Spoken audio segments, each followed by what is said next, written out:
Vexilla Regis pro orem. Ave María Purísima. Sin pecado concebida. Muy buenos días, buenas tardes, donde quiera que se encuentren. En este nuevo programa de Luz de la Tradición vamos a comenzar a esbozar el reinado social de Cristo en los hogares, en las iglesias, por lo que vamos a hablar no solamente del reinado social de Cristo, sino en todo lo que implica en el plano social, económico, político, etc.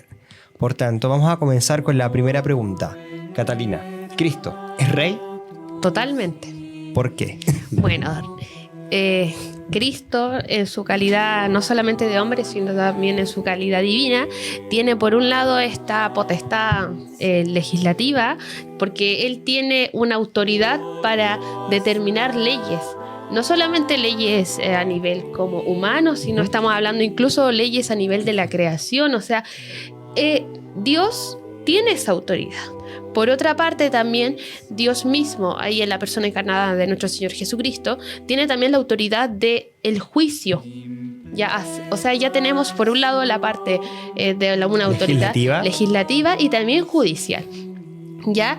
Y por lo tanto, también, por otra parte, mejor dicho, tiene también una autoridad y capacidad de poder gobernar no solamente en este plano natural, en este plano también de judicial, sino que también tiene la capacidad de interpelarnos a cada persona a nivel individual, no así como dicen los artistas, oh, yo los amo a todos, sino que te amo a ti de manera individual, personal, en toda tu capacidad, y también de poder entonces interpelar todo lo que en todas las dimensiones humanas, y por lo tanto esa capacidad también de llamar a una conversión profunda a la otra persona, y que esa otra persona también ponga a nuestro Señor como Rey en todas sus dimensiones de vida. Por supuesto. Vamos a leer un pequeño extracto de la encíclica Quas Primas del Papa Pío XI del año 1925, en la cual se instaura originalmente la fiesta de Cristo Rey. Es muy importante este fragmento porque luego lo vamos a desarrollar. Por lo cual, no solo exhortamos también entonces a buscar la paz de Cristo en el reino de Cristo, sino que además prometimos que para dicho fin haríamos todo cuanto fuese posible. En el reino de Cristo, dijimos pues, estábamos persuadidos de que no hay medio más eficaz para restablecer y vigorizar la paz que procurar la restauración del reinado de Jesucristo. Bien, lamentablemente tenemos esta doctrina que pertenece al magisterio de la Iglesia, pero que en la realidad hemos encontrado que los católicos han aceptado que Jesucristo ya no reine en la sociedad, y no solamente los católicos, sino que la sociedad entera ya ha sacado a Cristo del centro, sacado a Cristo como Rey, y ha llevado la fe a una reclusión, ¿cierto? A lo interior, solamente a la esfera de lo privado, con falsas interpretaciones de, por ejemplo, del Evangelio, de dar al César lo que es del César y a Dios lo que es de Dios. Entonces, se ha desvirtuado, ¿cierto?, la realeza social de Cristo. Más que desvirtuada, se ha desterrado esa idea, ¿cierto? Sí, y curiosamente también esa es como una de las consecuencias también del estilo de vida y el modelo económico en cual nosotros nos desenvolvemos, porque también el hecho mismo de que el neoliberalismo, en este caso no es que nosotros seamos como de tendencia socialista, sino que estamos incluso lamentablemente insertos en este sistema, pero este sistema también tiene una de esas consecuencias de una exageración del individualismo, y eso también tiene sus repercusiones no solamente en el ámbito social, sino también espiritual. Estamos en una época donde se nos ha presentado un falso dilema, terrible, que es o el individualismo llevado a nivel extremo, o por el contrario, el Estado como el dueño y el Dios del todo. Como el estilo El Gran Hermano. Claro. Bien, me gustaría hablar un poco de los mitos y verdades del reinado social de Cristo. Ya, primero, para poder hablar también lo que es el reinado de Cristo, tenemos que hablar un poquito sobre esto de la escatología. No entender primero solamente la escatología como el tema de las verdades últimas, como el juicio, la gloria, el infierno, purgatorio, sino también dentro de la escatología también está lo que es el reinado de Cristo, ¿ya? ¿Qué sería el reinado de Cristo? Por un lado, es la acción transformadora de Dios en los corazones de las personas. Se podría decir así como a grandes rasgos. Esto, por un lado, afecta no solamente a nivel individual de la persona convertida, la persona que también ha sido, como decía, interpelada por nuestro Señor, sino que también tiene una consecuencia a nivel comunitario y, por lo tanto, también un nivel político, ¿ya? Tenemos que entender que también el reinado de Dios no se puede, como por un lado dice la teología de la liberación, como solamente llevarlo a un plano material y político, ¿ya? Y que ya está totalmente consumado y que el reinado de Cristo solamente ahora va a depender de nosotros y de nuestras buenas acciones y todo eso. No, ni tampoco tenemos que llevarlo al otro lado de que como vivirlo desde una parte como muy individualizada y solamente tenemos que decir, cada uno se salva solo y esperemos luego el juicio final, sino que tenemos que ver esta también respuesta, por un lado, de cómo Dios va también transformando nuestra vida mientras nosotros estamos en una sociedad, porque como decía Aristóteles, nosotros somos unos animales políticos, mientras esperamos la llegada de nuestro Señor al final de los tiempos. Bien, primero que todo, el reino social de Cristo no es una utopía. No es la promesa de un paraíso terrenal, de hecho lo contrario, reconoce la desgracia del hombre arrojado al pecado, al mundo, ¿cierto? Con su naturaleza caída.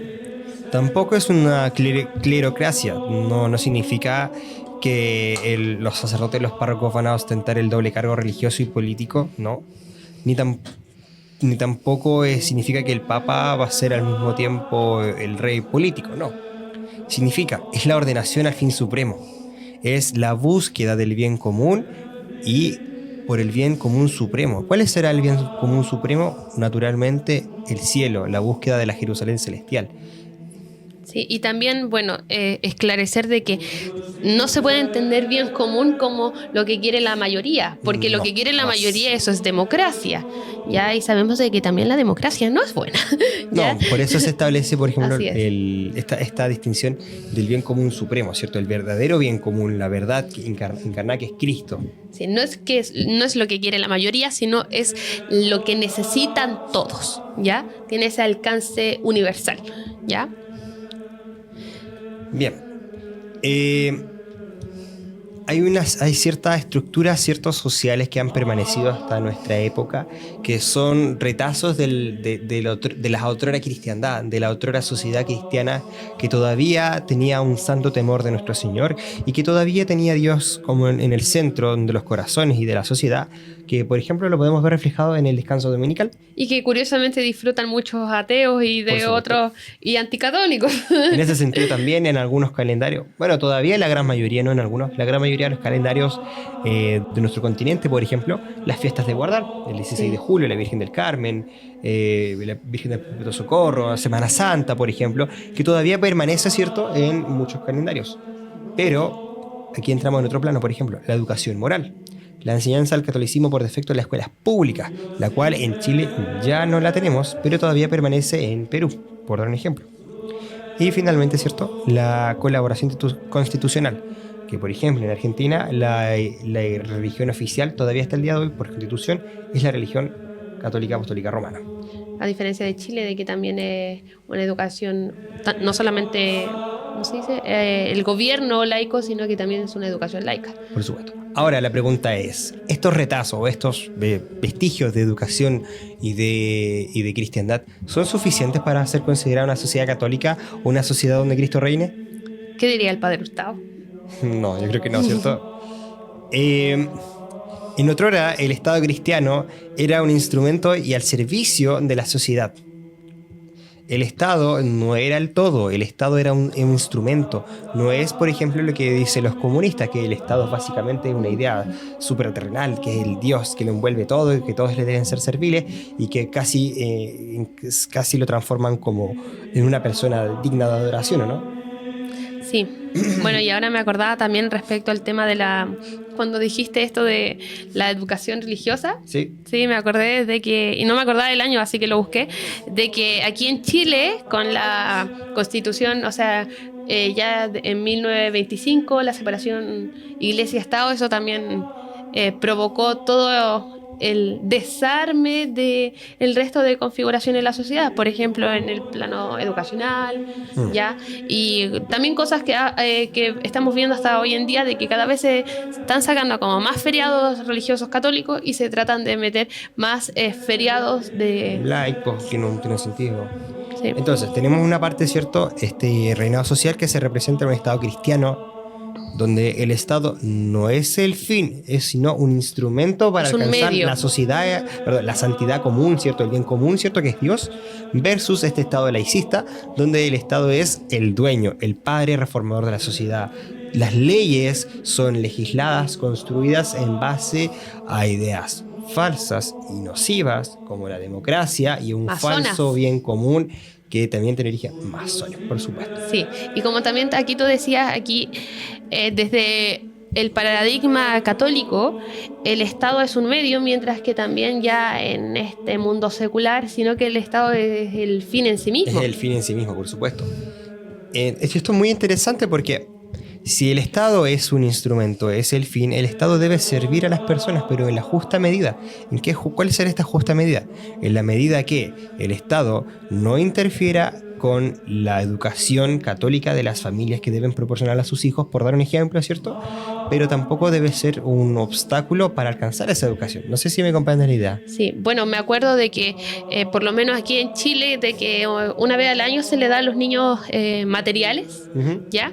Y me acuerdo de que hace años atrás a los niños se les dieron unos cuadernos y que típico de que está la portada, después la primera hojita es como propaganda. Sí, hay un espacio tanto de vida saludable en algunos casos, o en otros casos, por ejemplo, de reciclaje, entre otros, ¿cierto? Sí, y me acuerdo de que hace unos años atrás, unos 3 años atrás quizás, había propaganda LGTB.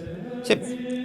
Para niños estamos hablando de pre-kinder hasta cuarto medio, obviamente. Estado laico. Entonces, ¿qué sucede? Y aquí están los dos extremos. ¿Por qué? Porque tenemos un caso, por ejemplo, de los católicos mal llamados católicos liberales, que tienen que, sinceramente, y lo vamos a ver en programas más adelante, tienen que replantearse su fe, porque intentan conciliar la mentira del liberalismo con el catolicismo. Al igual que los católicos que se declaran comunistas y socialistas. Por supuesto.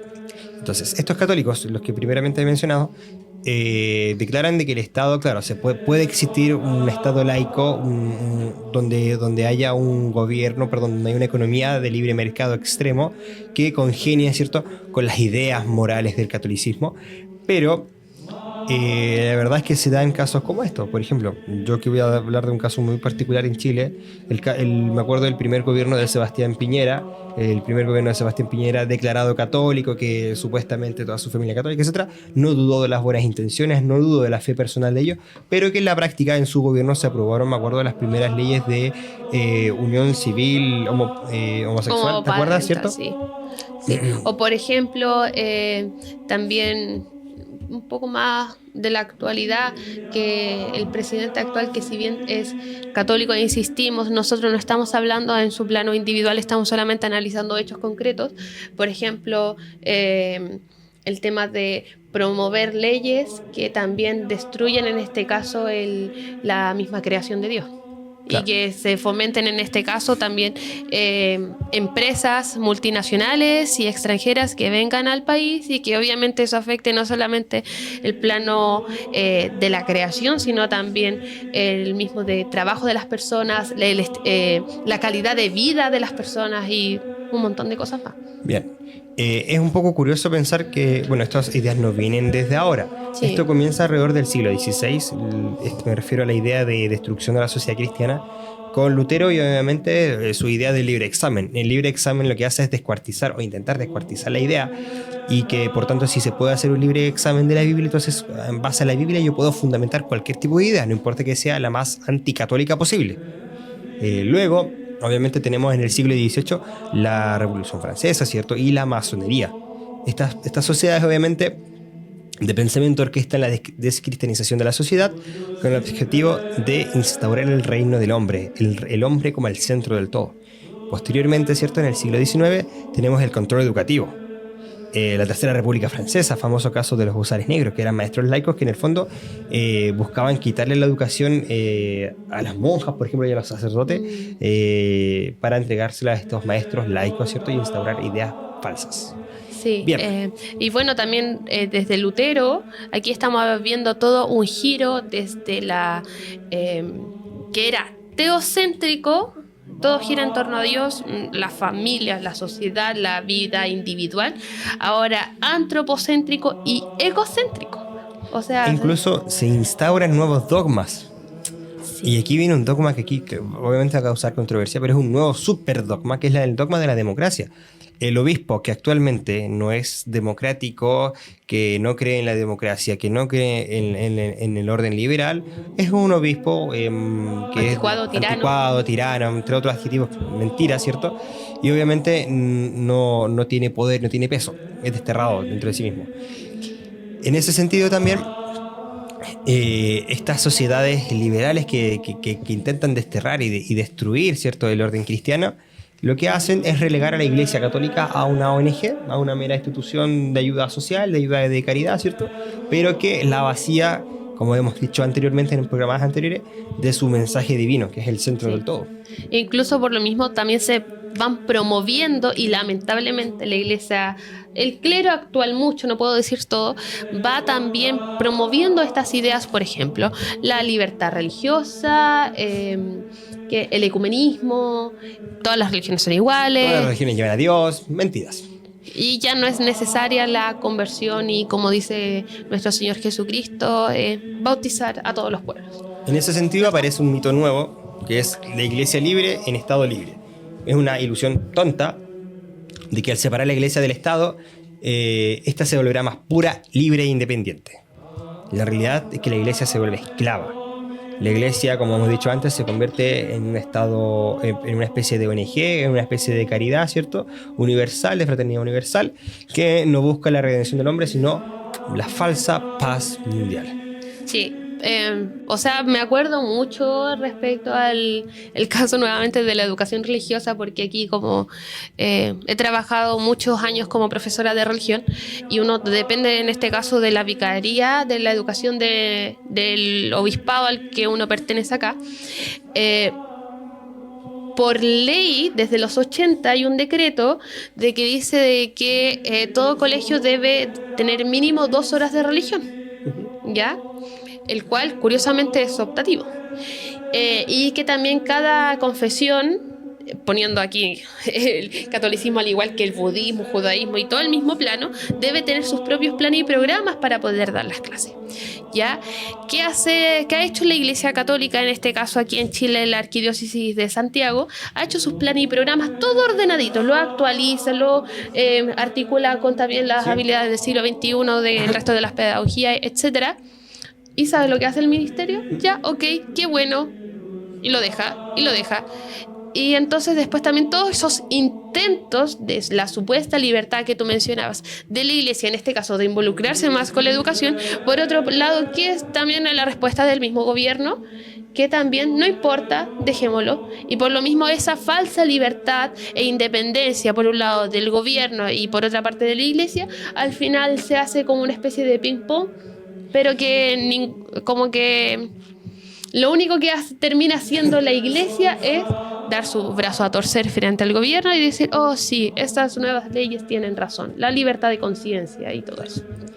Hay una falsa idea de que el Estado básicamente tiene que señalar nuestro camino, Sí. nuestras leyes, nuestra legislación.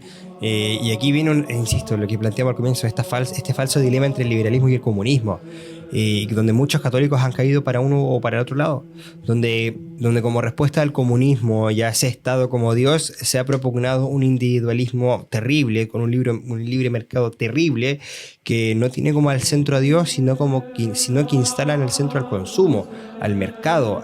Ya se saca al Estado claramente como Dios, pero se instaura el mercado. En este sentido, ¿qué consecuencias tiene o ha provocado esta sociedad sin Dios? Bueno, tasas de suicidio récords, abortos récord, transhumanismo, El tema de la eutanasia. el tema de la eutanasia, gente que no tiene ni idea qué hacer con su vida. ¿Y cuál es la medida parche que hace el gobierno? Fomentar programas de salud mental. Que eso no está mal, pero eso no es la solución. Y ahora las democracias liberales se preocupan por el retorno de los autoritarismos. Por favor. Plan de acción. Vamos a hacer una pequeña propuesta de qué deberíamos hacer para poder enfrentar estas consecuencias de esta sociedad liberal y también, ¿cierto?, para instaurar el reinado social de Cristo desde nuestros hogares. Así es. Ya. Bueno. ¿Cuál es el primer paso? Primer paso, desde el plano, valga la redundancia, individual, que tanto hemos visto, la oración, los sacramentos, la vida espiritual. Porque también si nosotros no nos fortalecemos en nuestra vida espiritual, así como nosotros nos cuidamos tanto de la mente, del cuerpo, y si descuidamos el espíritu, no solamente el resto de nosotros va a caer, sino también todos nuestros intentos y esfuerzos humanos van a fracasar. Y esto es muy interesante porque si realmente no luchamos contra el pecado, no intentamos librarnos del pecado, si permanecemos como esclavos de ello, la verdad es que no vamos a llegar a ninguna parte. Y primero, antes de intentar salvar la sociedad, nuestro orden político, ¿cierto?, vamos a condenarnos. Y aquí esto es súper interesante porque yo he conocido muchos católicos de muy buenas intenciones, muy tradicionales, pero que tienen un aire como de grandeza, de voy a salvar mi país, voy a salvar la sociedad, y crean movimientos y crean no sé qué, pero realmente, y la asistencia a misa o la oración o la depresión, o sea, ¿me entienden o no? Entonces, partir con la purga, ¿cierto?, del combate espiritual primero, ¿cierto?, y fortalecer eso es el primer paso, y formar familia. Sí, quizás con eso también haya un paralelismo a esta frase que siempre se dice, ámate primero a ti mismo para después amar a los demás. Claro, pero esa frase es media... Es muy extraña. En este caso, ¿qué decimos para poder salvar no solamente a los demás y a la sociedad en general? Decimos, ama primero a Dios sobre todas las cosas. Por supuesto. Segundo paso. Resistir, por supuesto. La resistencia. ¿Cómo resistimos? Negarse rotundamente a todos los mandatos destructivos, no solamente que da a nivel político, sino también incluso a la misma iglesia cuando se equivoca. La jerarquía, claro. La jerarquía cuando está equivocada. No estamos hablando aquí en contra de la tradición y contra incluso el mismo derecho canónico. No, estamos hablando cuando opiniones de... Quiero hablar de algo súper importante, que cuando se equivocan. El segundo paso, ¿cierto?, el reinado familiar. Sí. Tiene que existir, ¿cierto? Los hogares, las familias tienen que ser santuarios donde Cristo reine, donde la oración, donde el rosario sea el centro de estos hogares, para que de esta manera se formen familias que luego reconquisten la sociedad laica. Y ahí en la misma familia uno va enseñando también métodos concretos de resistencia. El hecho mismo de la oración. Por ejemplo, hay muchas familias que no están llevando a sus hijos a escuelas para que no reciban esa educación masónica y moderna. Y uno tiene el deber de hacerlo. Y los educan desde casa. Si uno tiene un hijo y sabe que la única escuela o las únicas escuelas que están disponibles les van a enseñar cosas que son contrarias a Dios, tienes el deber de no llevarlos. Punto. No es negociable. No le puedes dar veneno a tus hijos. Y el último paso, la militancia pública. Ejercer influencia sin complejos en la esfera civil. El enemigo ataca descaradamente. El católico no puede ocultarse bajo las falsas excusas de la prudencia.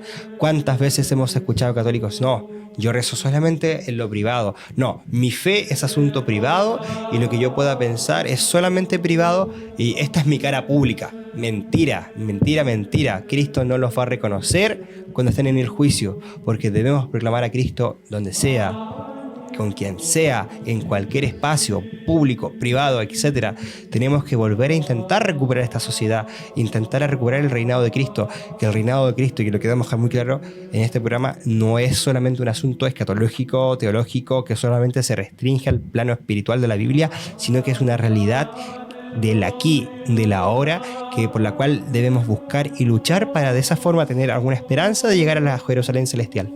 Sí, y también esto mismo se ve no solamente ahora decirlo como en la militancia, como con palabras, sino también se ve, por ejemplo, si uno es estudiante, ahí uno también ejerce militancia en esa identidad que tiene en el trabajo, incluso si, como dice el mismo Señor, ya si tu ojo es motivo de pecado, córtatelo. Si ese trabajo también te hace pecar, si ese trabajo también te está persiguiendo por anunciar a Cristo. ¡Qué alegría! ¡Qué alegría! Quizás no sea el lugar, pero eso es también nuestro fin último y nuestra prioridad, el anuncio de Cristo.